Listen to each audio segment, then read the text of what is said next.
কিস্তিতে কিনেছে TV fridge কেনা যাবে কি না? কে কিনে দেবে?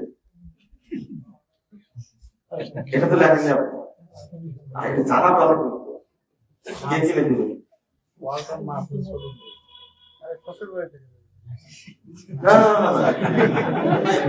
কিস্তিতে দেবে, শ্বশুর বাড়ি রাখে দিবে, কিভাবে দিবে?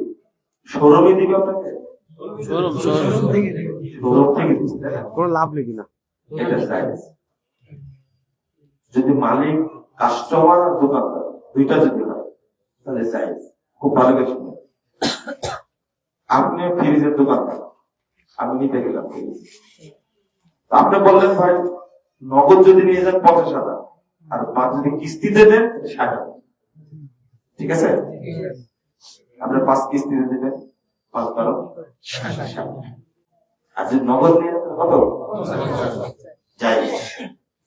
কিন্তু এর মধ্যে থেকে আর একজন ঢুকে গেছে, ও দোকান থেকে কিনে দিচ্ছে 50,000 টাকা দেয়, আর কিস্তি খাবে কে?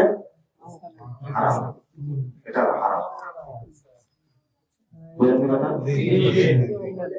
এটাই মানুষকে বোঝাতে পারে না। এই তৃতীয় পক্ষ ঢুকলে হারাম, এটা চলছে এখন। দালালি কেন বলছে? এটাই সবচেয়ে ভালো কথা। গ্রামে বলে দালাল, কিন্তু দালাল শব্দটা খুব সুন্দর হয়ে গেছে। আপনি ব্যাংক এখন সবচেয়ে বড় দালাল, তাই না?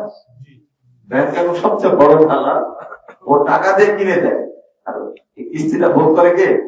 ব্যাংক। অনেক টাকা ভোগ করে। যেমন একটা গাড়ি কিনছে ব্যাংক মাধ্যম হয়ে, গাড়ির দাম 70 কোটি টাকা, মনে করে 70 লাখ টাকা, 70 লাখ গাড়ির দাম, কিন্তু ও নিচ্ছে 80 লাখ টাকা কিস্তি, 6 বছরের কিস্তিতে 10 লাখ টাকা ও নিবে। এটা কিন্তু হারাম। যদি এটা চলে কার সাথে? সরাসরি মালিকের সাথে, দোকানদার এবং কাস্টমার, তাহলে কি জায়েজ। নগদে একটা, বাকিতে আরেকটা। তৃতীয় পক্ষ ঢুকলেই কি হারাম। মনে থাকবে কি? এটা চলছে এখন, আশা করি পরিষ্কার। ব্যাংক যদি নিজে কিনে রাখে আর গোডাউনে রাখে, তারপরে বিক্রি করে, ব্যাংকের একটা গোডাউন আছে, সে মালপত্র রাখলো, ক্লায়েন্টকে দিয়ে দিল, ব্যাংকের শোরুম আছে, সেখানে তো ব্যাংকে তো ব্যাংক কি মানে ও তো ইয়া খাওয়ার মানে কিস্তি খাওয়ার সুযোগ থাকলো না, ও নিজেই বিক্রি করছে, নিজেই খাচ্ছে। ব্যাংকে কিন্তু নাই, অনেক ব্যাংক গোডাউন আছে। জানেন আপনি, আমি বলছিলাম গদিটা আমি দেখবো, চলে দেখাতে পারেন আমার এই ঘটনা এক ব্যাংকে ঘটছে আমার সাথে, তো চলেন আমি গোডাউনটা দেখবো।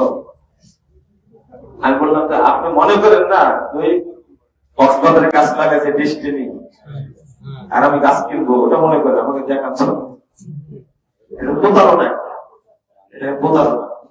ডেস্টিনির মালিক বের হয়েছে, আবার চালু করে কিনা আল্লাহ, চালু করলে কিন্তু ডেস্টিনির সাথে জড়িত হওয়া যাবে না, হারাম। ফতোয়া কিন্তু এটাই থাকবে। ডেস্টিনির আদতে অনেক ব্যবসা বের হয়েছে যেন আমরা বুঝি না, আমাদের সামনে আসে না, এগুলো কিন্তু হারাম। মনে থাকবে।